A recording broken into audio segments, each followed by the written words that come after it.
जैसा कि सभी को मालूम है, मिडिल ईस्ट के अंदर फ़लस्तीन और इसराइल की जंग को शुरू हुए आज 120 दिन यानी 4 महीने पूरे हो गए। 7 अक्टूबर 2023 को हमास की तरफ से या फ़लस्तीन के जो रेसिस्टेंस ग्रुप्स हैं उनकी तरफ से एक बहुत बड़ी कार्रवाई इसराइल के ख़िलाफ़ की गई थी, जिसमें इसराइल के कई हज़ार लोग मारे गए थे और कुछ बंधकों को अपने साथ फ़लस्तीन के ग्रुप ले गए थे पकड़ के। फ़लस्तीन के संगठनों की तरफ से जो कार्रवाई की गई थी उसके बाद इसराइल ने जवाबी कार्रवाई शुरू की और उसी दिन से, जिस दिन ये कार्रवाई हुई थी उसके अगले ही दिन से इसराइल ने बहुत भयानक तरीके से गाज़ा के ऊपर हमले शुरू कर दिए थे, हवाई हमले शुरू किए थे। इन हवाई हमलों में अब तक तकरीबन 35,000 फ़लस्तीनियों की जान जा चुकी है। पूरी तैयारी करने के बाद 7 अक्टूबर के बाद से इसराइल ने तैयारी की और 25 अक्टूबर को ज़मीनी ऑपरेशन शुरू किया था। ज़मीनी ऑपरेशन शुरू करते वक्त इसराइल के प्रधानमंत्री नेतन्याहू और इसराइल की सेना की तरफ से जो गोलान ब्रिगेड है, वो इसराइल की बहुत बहादुर सेना मानी जाती है, गोलान ब्रिगेड। उसने दावा किया था कि हम 12 दिन के अंदर फ़लस्तीन से हमास का सफाया कर देंगे, नामो निशान मिटा देंगे। 25 अक्टूबर को इसराइल ने यह कार्रवाई शुरू की, ज़मीनी ऑपरेशन। 1000 अपने सबसे ताकतवर टैंक, मार्कोवा टैंक भेजे गए थे जिसमें शामिल होने के लिए, और साथ ही फिर जो उनकी अपनी सेना थी, सेना के बड़े अधिकारियों को उसमें शामिल किया गया था।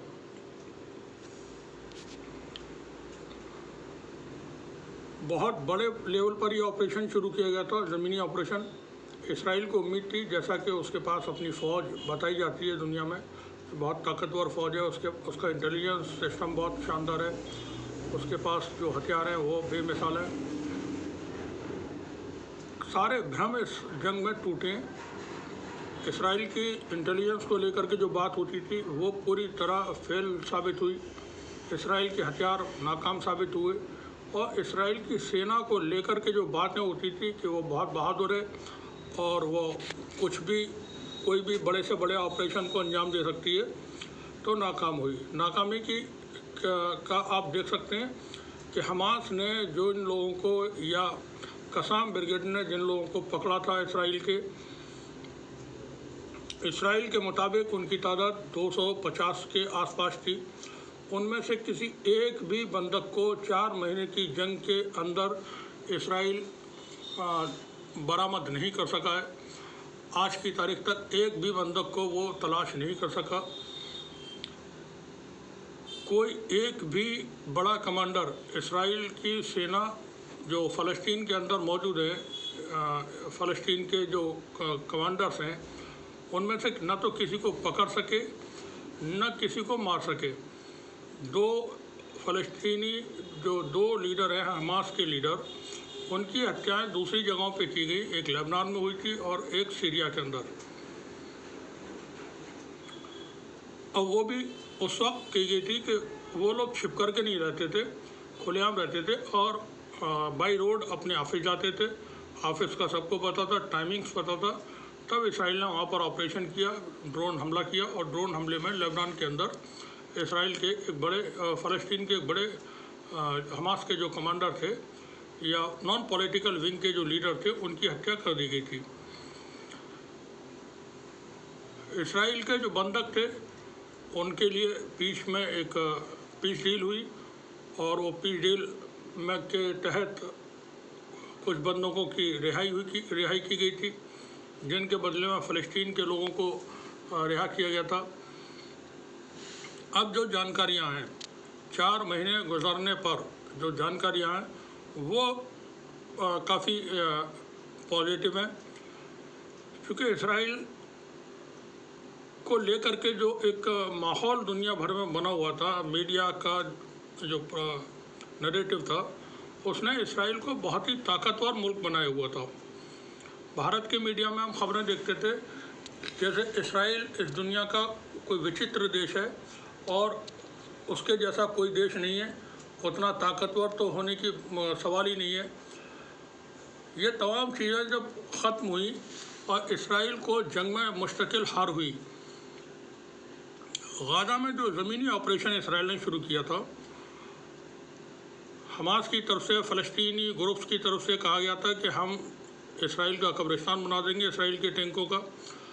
1000 सबसे ताकतवर मार्कोवा टैंक वहाँ भेजे गए थे। हमास के लड़ाकों ने 700 टैंक वहाँ तबाह कर दिए।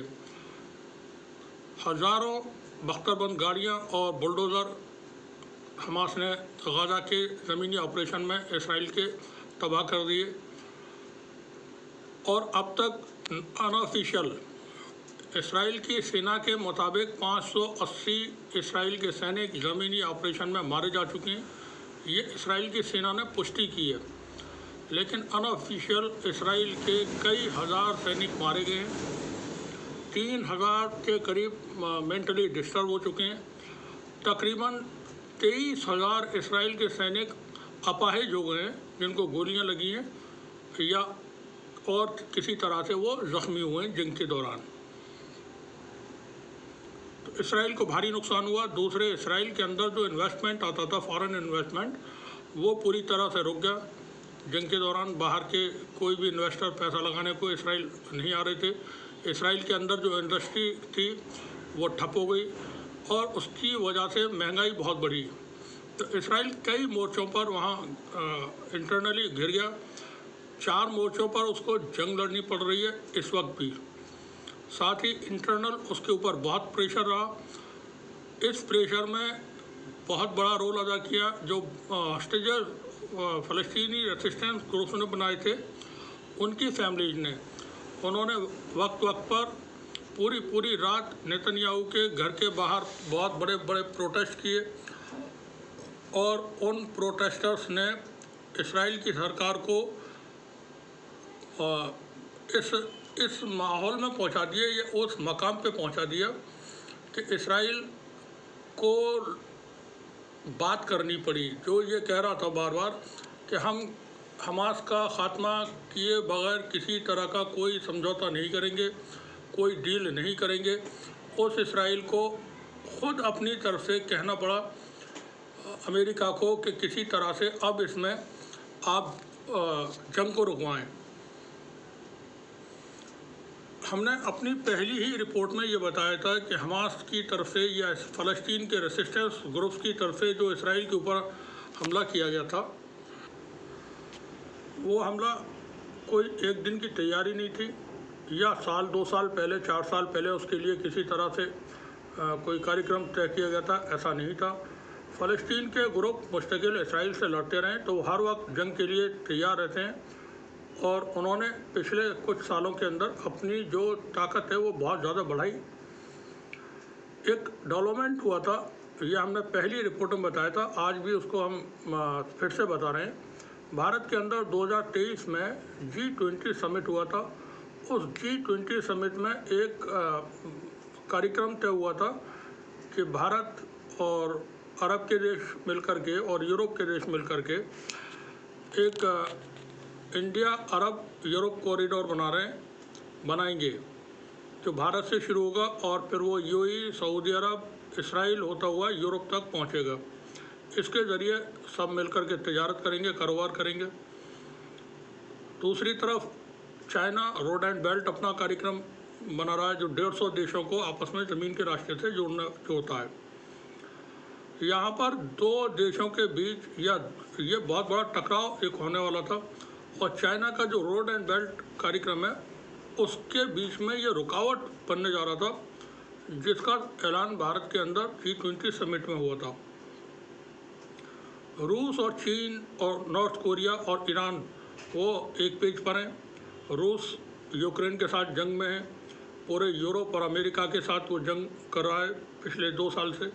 24 फरवरी को 2 साल मुकम्मल हो जाएंगे रूस और यूक्रेन की जंग को। और रूस ने पूरी जो यूरोप की ताकत है, अमेरिका की ताकत है, वहाँ पर उसने तहस नहस कर दिया। अब जब भारत की में G20 समिट में ये ऐलान हुआ कि इंडिया अरब यूरोप कॉरिडोर ये बनेगा, तो वो हिट करता था चाइना के अपने प्रोजेक्ट को, रोड एंड बेल्ट को। अब ये बहुत एक क्रिटिकल सिचुएशन हो गई थी। ऐसे मौके पर फिर हमास के ज़रिए या फ़लस्तीनी रेसिस्टेंस ग्रुप्स के ज़रिए इसराइल के ऊपर हमला करवाया। देखिए, हमास ने हमला किया है, हमास के जो विंग्स हैं उन्होंने हमला किया है इसराइल के ऊपर, लेकिन उसमें पीछे से दूसरे बड़े प्लेयर्स थे। रूस है, चाइना है, चाइना का सबसे इम्पोर्टेंट रोल रहा है इसमें, क्योंकि चाइना को लगता है कि अगर ये कॉरिडोर इंडिया ने जिसका ऐलान किया वो बन जाता है तो उसका रोड एंड बेल्ट बहुत बुरी तरह से डिस्टर्ब हो जाएगा। मलाइका स्टेट से चाइना को घेरने की कोशिशें इंडियन ओशन में चली रही हैं। अब ये नया एक जो बात सामने आई, उसके बाद चीन जो था उसके कहने पर या उसके इशारे पर फ़लस्तीनी रेसिस्टेंस ग्रुप्स ने इसराइल के ऊपर हमला किया था और फिर वहाँ जंग शुरू हुई 7 अक्टूबर से। इसराइल को, जैसा हमने कहा कि इसराइल बहुत ताकतवर है, ऐसा बताया जाता रहा है। इसराइल की एजेंसियाँ बहुत उम्दा काम करती हैं, ऐसा बताया जाता रहा मीडिया में। आमतौर पर लोग यही मानते हैं, लेकिन सारे भ्रम इस जंग में टूटे। हमास की ताकत बनी रही उनकी टनल्स को लेकर के हम बता दें, मीडिया रिपोर्ट्स में ये बातें आती रही कि 500 किलोमीटर के दायरे में वो टनल्स फैली हुई हैं। वहाँ भी हमने बताया था 500 नहीं, 2500 किलोमीटर के दायरे में ये टनल्स हैं, यानी 2500 किलोमीटर में हमास की टनल्स फैली हुई हैं। ज़मीन से 300 फीट की गहराई तक नीचे ये टनल्स मौजूद हैं।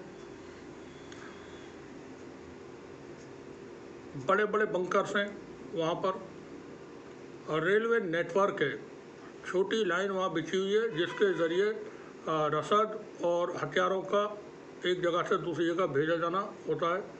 टनल्स 7 से 8 फीट और 10 फीट तक चौड़ी हैं और 6 फीट की ऊंचाई में है। इतनी बड़ी है कि वहाँ बाइक के ज़रिए और कई जगहों पर कार के ज़रिए आना जाना टनल्स के अंदर होता है। 12 फीट चौड़े रास्ते भी मौजूद हैं वहाँ पर। हर तरह का सहूलत का सामान उनके पास मौजूद है। हॉस्पिटल अंदर ज़मीन के अंदर मौजूद हैं, दवाइयाँ मौजूद हैं, खाने पीने का सामान मौजूद है। तो हमास की जो ताकत बनी वो बने टनल्स। जंग में इसराइल को उम्मीद थी कि हम इनका सफाया कर देंगे। जंग शुरू हुई, ज़मीनी ऑपरेशन इसराइल ने शुरू किया, उसे किसी तरह के पॉजिटिव नतीजे नहीं मिले और ज़मीनी ऑपरेशन में इसराइल को भारी नुकसान उठाने पड़े। हार थक के जब उसकी कैजुअल्टीज़ बहुत ज़्यादा हुई हैं, 3000 से ज़्यादा इसराइल के सैनिक मेंटली तौर पर डिस्टर्ब हो चुके हैं और डिप्रेशन में हैं और अस्पतालों में उनके इलाज चल रहे हैं। अब एक बहुत बड़ा कार्यक्रम या बहुत बड़ी जिम्मेदारी थी अमेरिका के ऊपर, क्योंकि इसराइल को मुकाबला करने के लिए अकेले फ़लस्तीन के ग्रुप नहीं थे। फिर लेबनान से हिजबुल्लाह ने कार्रवाइयाँ शुरू कर दी। उसके बाद फिर यमन के हूतीज़ ने कार्रवाई शुरू कर दी इसराइल के ख़िलाफ़। सीरिया और इराक़ में जो मलेशिया ग्रुप्स हैं, रेसिस्टेंस इराकी फोर्सेस हैं, सीरिया के फोर्सेस हैं, उन्होंने इसराइल के ख़िलाफ़ कार्रवाइयाँ शुरू कर दी। 4 मोर्चों पर इसराइल को एक साथ जंग में जब लड़ना पड़ा तो उसकी सांस फूल गई, उसके हौसले पस्त होने लगे। अब एक मीटिंग हुई है बहुत बड़ी, और ये हुई है पेरिस में।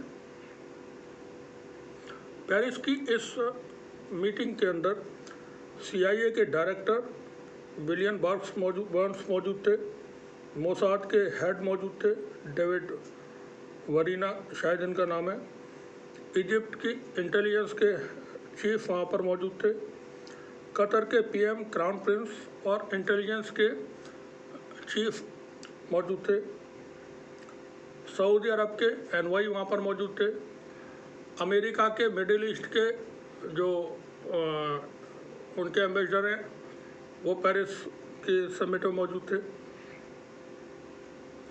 साथ ही जॉर्डन और यूएई, टर्की, ये इनके अपने लोग मौजूद थे। यहाँ पर अब जो हम अहम बात बताने जा रहे हैं, 2 स्टेट सॉल्यूशन फ़लस्तीन का होगा। इस इशू का इस पर पूरी तरह से एग्रीमेंट हो, चीज़ें तय हो चुकी हैं। अमेरिका ने इसराइल के ऊपर काफ़ी प्रेशर बनाया, क्योंकि अमेरिका को लगता था कि हम इसमें इसराइल को सपोर्ट करके जंग में इसराइल को जिता लेंगे। लेकिन जिस तरह से इसराइल ने बमबारी की रिहायशी इलाकों पर और सिविलियंस की कैजुअल्टीज़ हुई, उसके बाद यूरोप की आवाम सड़कों पर उतरी और उनके प्रेशर में वहाँ की सरकारों को इसराइल के ख़िलाफ़ जाना पड़ा, इसराइल के ख़िलाफ़ बयान देने पड़े, इसराइल को रोकना पड़ा। इसराइल को वो यूएन में तो इसराइल का पक्ष लेते रहे, लेकिन मीडिया में और दूसरे जो बयान थे वो इसराइल के ख़िलाफ़ थे। और बहुत जो हम बता रहे थे कि बहुत अहम जो रोल अदा किया वो किया यूरोप की आम आवाम ने। आम आवाम लाखों की तादाद में Germany, England, France, Spain, Italy और दूसरे मुल्कों में सड़कों पर उतर आई, जबकि वहाँ पाबंदी लगा दी गई थी कि प्रोटेस्ट नहीं होंगे, लेकिन उन्होंने नहीं माना। अब इस दबाव में पूरा यूरोप को इसराइल के ख़िलाफ़ होना पड़ा। अमेरिका के अंदर वाइट हाउस के सामने बड़े बड़े प्रोटेस्ट हुए, अलग अलग शहरों में, न्यूयॉर्क सिटी वगैरह में प्रोटेस्ट हुए। अमेरिकी सरकार दबाव में आई। अमेरिका में इस साल चुनाव हैं, ऐसे में वो बहुत बड़ा रिस्क नहीं ले सकते हैं बाइडेन एडमिनिस्ट्रेशन। अब जा कर के ये चीज़ तय हो गई है कि फ़लस्तीन का 2 स्टेट सॉल्यूशन होगा और एक नया देश बहुत जल्द, और इसका डिक्लेरेशन या तो यूएन के फोरम पे होगा या अमेरिकी राष्ट्रपति भी कर सकते हैं, और या किसी बड़े लेवल पर इसका होगा। और ये विदिन 1-2 मंथ्स ये चीज़ें हो जाएंगी। एक मंथ भी नहीं लगेगा, शायद हो सकता है ये 10-15-20 दिन के अंदर, इसी महीने में फरवरी के अंदर हो जाए, क्योंकि चीज़ें पूरी तरह से सॉर्ट आउट कर ली गई हैं। एग्रीमेंट हो चुका है। इसराइल के कहने पर यह एग्रीमेंट कराया जा रहा है, क्योंकि इसराइल फंसा हुआ है, नेतन्याहू फंसा हुआ है, जंग जीत नहीं सकते किसी भी तरह से। हमास के साथ जो पावर्स हैं उसमें चाइना है, रूस है और पूरा मिडिल ईस्ट है। आपको बता दें, बड़ी कोशिशें की गई अमेरिका की तरफ से कि अरब के देशों को आपस में किसी तरह से हम एक दूसरे के ख़िलाफ़ करें और इनमें मतभेद करा दें, इनमें थोड़ा सा मनमुटाव हो जाए। लेकिन यहाँ पर दाद देनी होगी, तारीफ़ करना होगी ईरान और सऊदी अरब की। दोनों मुल्क आपस में बिल्कुल एकजुट रहें। साथ ही सऊदी अरब के साथ जितने अरब के मुल्क हैं वो, ईरान के साथ जो मुल्क हैं वो, सब मिलकर के इसराइल के ख़िलाफ़ रहे। पहली मर्तबा अरब के अंदर से ये मैसेज पूरी दुनिया को दिया गया कि अब फ़लस्तीन के साथ पूरी दुनिया एक साथ खड़ी हुई है, अरब वर्ल्ड एक साथ खड़ा हुआ है। ईरान को लेकर के बातें होती रही। ईरान हमास की मदद कर रहा है, ईरान लेबनान में मदद कर रहा है, ईरान हुतीज़ की मदद कर रहा है, वो बिल्कुल कर रहा है, और Iran is the part of Palestine war. लेकिन ईरान के ऊपर हमला करने की ताकत अमेरिका में नहीं है। अभी अमेरिका ने बड़ी मुश्किल से यहाँ पर ये पीस डील कराई है। पीस डील नहीं है बल्कि सीज फायर है, पूरी तरह कंप्लीट मुकम्मल सीज फायर होने जा रहा है। कम से कम 2 महीने के लिए होगा, उससे भी ज़्यादा के लिए हो सकता है, और इसमें बंदियों का आदान प्रदान होगा। जो मसौदा तैयार वहाँ पर हुआ है वो दे दिया गया है इसराइल को, और हमास के जो ग्रुप्स हैं उसको फ़लस्तीन जिहाद इस्लामी उसको स्टडी कर रहा है, हमास के लोग अलग स्टडी कर रहे हैं। उसमें कहीं कुछ जोड़ना घटाना होगा तो वो मुमकिन हो जाए। इसराइल के सरकार के लोग भी उसको स्टडी कर रहे हैं, इजिप्ट और जॉर्डन को भी दे दिया गया है। बाकी अरब के देशों को जानकारी है कि उसमें क्या लिखा हुआ है। जो अब की से सॉल्यूशन होना जा रहा है उसके मुताबिक सबसे पहले जंग रुकेगी, और जंग रुकने के साथ साथ जो बंदी हमास के पास हैं इसराइल के, उनकी रिहाई होगी। फ़लस्तीन के ग्रुप्स के पास जो इसराइल के बंदी हैं उनकी रिहाई होगी। हर एक इसराइली बंदी के बदले में अभी जो बात सामने आ रही है वो पुख्ता हम नहीं कह सकते आगे चल के कितने लोग छोड़े जाएंगे, लेकिन 300 फ़लस्तीनी इसराइली की जेलों में जो बंद हैं, एक इसराइली के बदले में 300 फ़लस्तीनी इसराइल की जेलों से रिहा होंगे। जो अभी बातें सामने आ रही हैं उसके मुताबिक। और फिर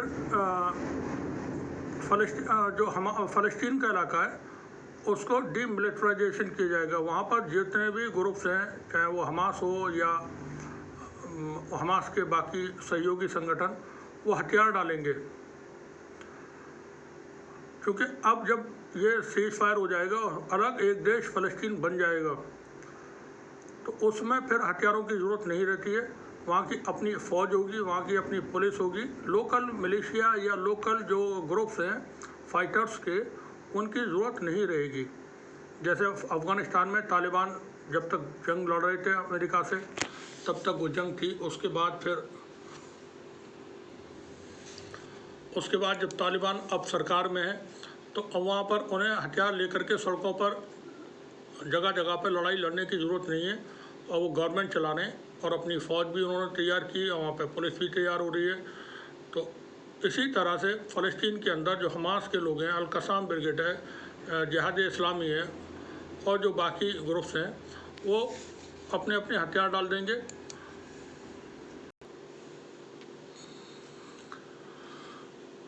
तो वो हथियार डाल देंगे और उनकी अपनी सेना वहाँ बन जाएगी, वहाँ पुलिस बन जाएगी। तो जैसा हम बता रहे थे, ये मसौदा तैयार हो चुका है। इस दौरान क्योंकि अमेरिका के ठिकानों पर कई जगहों पर कार्रवाई हुई, साथ ही जॉर्डन के अंदर अमेरिका के 3 सैनिकों को मार दिया गया ड्रोन हमले में। इसके बाद अमेरिका ने कहा था कि हम इसका बदला लेंगे और जवाबी कार्रवाई करेंगे। तो अमेरिका ने सीरिया और इराक के अंदर जवाबी कार्रवाई शुरू की है। पिछले 2-3 दिन से वहाँ कार्रवाइयाँ हो रही हैं, और यह फुटेज जो आपको दिखाई दे रही है ये उसी की फुटेज है।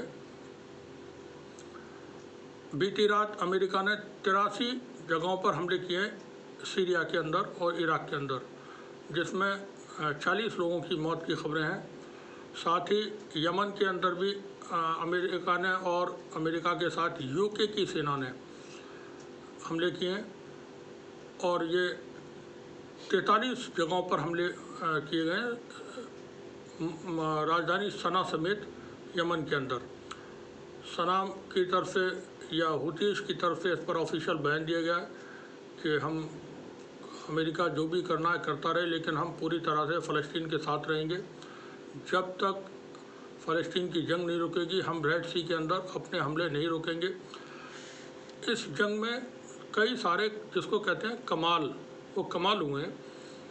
सबसे बड़ा कमाल तो हमास ने या फ़लस्तीन के ग्रुप ने किया, जो इसराइल को पकड़ के रगड़ दिया और ऐसी मार मारी कि अब उसका जितना भी जोर था, जो भी भ्रम था, वो सब ख़त्म हो गया हमेशा के लिए।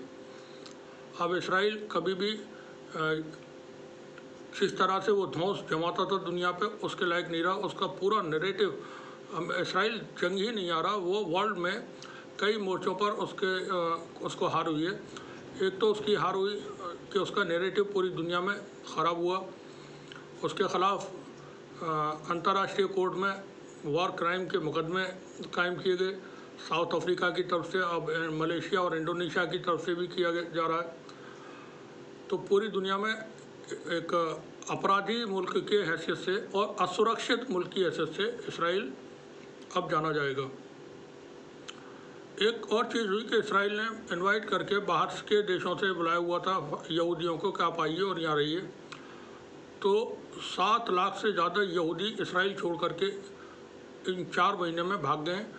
वो यहूदी जो बाहर से आए थे इसराइल में रहने के लिए, और फ़लस्तीनियों के मकानों में उनको रखा जाता था, फ़लस्तीनियों की आबादियों में उनको रखा जाता था।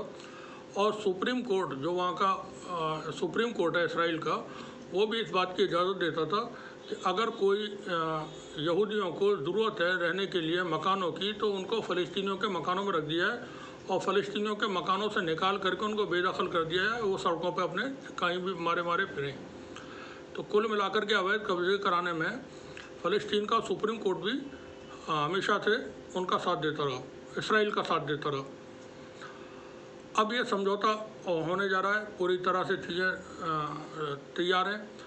आज एंटनी ब्लिंकन अमेरिकी विदेश मंत्री मिडिल ईस्ट पहुँच रहे हैं और 4 दिन वो यहाँ रहेंगे। इस दौरान वो इसराइल पहुँचेंगे सबसे पहले, और इसराइल से जो भी बातचीत है वो करेंगे। एग्रीमेंट अब ये साइन होना बाकी है, और उसी साइन होने के लिए आपस में जितने भी इसमें पक्षकार हैं वो सब बैठेंगे। गारंटी इसमें, क्योंकि रूस और चीन ने इसमें बहुत अहम रोल अदा किया, तुर्की ने बहुत अहम रोल अदा किया है, सऊदी अरब ने इसमें ज़बरदस्त काम किया है, और सऊदी अरब को इसमें शाबाशी देना चाहिए, ईरान को शाबाशी देना चाहिए कि इन 2 मुल्कों ने कमाल किया है।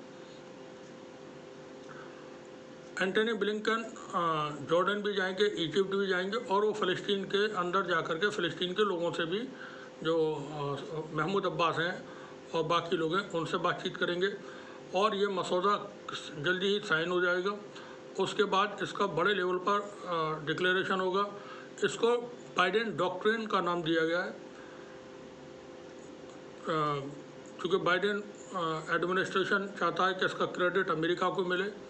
कोई मसला नहीं, अमन होना चाहिए, किसी को भी इसमें दिया जाए। तो बाइडेन डॉक्ट्रिन यह नाम दिया गया है, और जल्दी ही ये साइन हो जाएगा। बड़े लेवल पर इसका डिक्लेरेशन होगा। OIC और अफ्रीका के देश, अफ्रीकी लीग, नॉर्थ अमेरिका के मुल्क, इन सब ने इसराइल का, फ़लस्तीन का साथ दिया। OIC के साथ साथ अरब लीग ने भी कई बार अपने समिट बुलाए, इसराइल को कंडेम किया, इसराइल के ऊपर प्रेशर बनाने की बात की, दुनिया से अपील की उन्होंने सीज़ फायर के लिए। इन चीज़ों के मैसेज बहुत दूर तक गए, और इसराइल पहली मर्तबा तारीख़ में बुरी तरह से फंसा। अब जो अहम चीज़ है वो ये कि जंग बंदी होने के बाद, मुआहदा होने के बाद, कमान किसके हाथ में दी जाए, फ़लस्तीन की। तो उसके लिए कई सारे नाम सामने आए, और अगली क़यादत कौन करेगा उसको लेकर के नासिर अल कदरिया एक नाम है, मोहम्मद मुस्तफ़ा एक नाम है, इस्माइल हनिया का भी नाम है, और एक और नाम है जो बहुत अहम है, वो है मरवान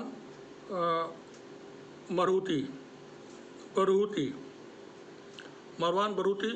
ये यासिर अरफात के वक्त से फ़तेह जो संगठन था उसमें शामिल हुए थे, और ये 22 साल से इसराइल की जेल में बंद हैं। अब इस जो मुआहदा होने जा रहा है या एग्रीमेंट होने जा रहा है, उसमें इनकी रिहाई जेल से होगी।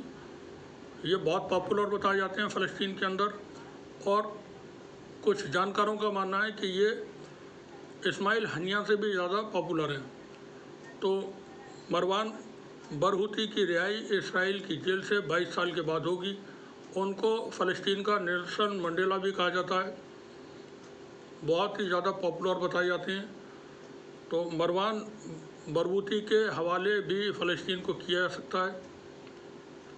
यासिर अरफात की, जैसा हमने बताया, उनके वक्त में शामिल हुए थे फ़तेह संगठन में, जो PLO का एक आर्म विंग था, और उनको कई बार उम्र कैद की सज़ा दी गई, फांसी की सज़ा उनको हुई लंबे वक्त से, जैसा 22 साल हम बता रहे हैं जेल में है। मरवान का तस्वीर दिखाते हैं अभी आपको। ये तस्वीरें मरवान बरूती की। और अभी जो जानकारियां मीडिया सोर्सेज से आ रही हैं, फ़लस्तीन की जो नई सरकार बनेगी या नया एडमिनिस्ट्रेशन होगा, गाज़ा और वेस्ट बैंक सब मिला करके उसको अब ये लीड करेंगे। हमास के साथ इनके बहुत अच्छे रिश्ते हैं और बाकी संगठन सभी इनको रेस्पेक्ट करते हैं, फ़लस्तीन में बहुत ज़्यादा पॉपुलर हैं। तो कुल मिलाकर के ये कि 120 दिन की जंग हो चुकी है और अब आपस में एग्रीमेंट होने जा रहे हैं। इसराइल ये जंग हार चुका है, नैरेटिव की जंग हारा है, मैदान में जंग हारा है और इंटेलिजेंस की जंग हारा है। इंटेलिजेंस में हमास के ग्रुप्स ने उसको बहुत बड़ी शिकस्त बार बार दी है। कोई भी जानकारी इसराइल हमास को लेकर के हासिल नहीं कर सका, कोई कामयाबी हासिल नहीं कर सका 120 दिन के अंदर। फ़िलहाल सारी चीज़ें वो सॉर्ट आउट होने के कगार पर हैं।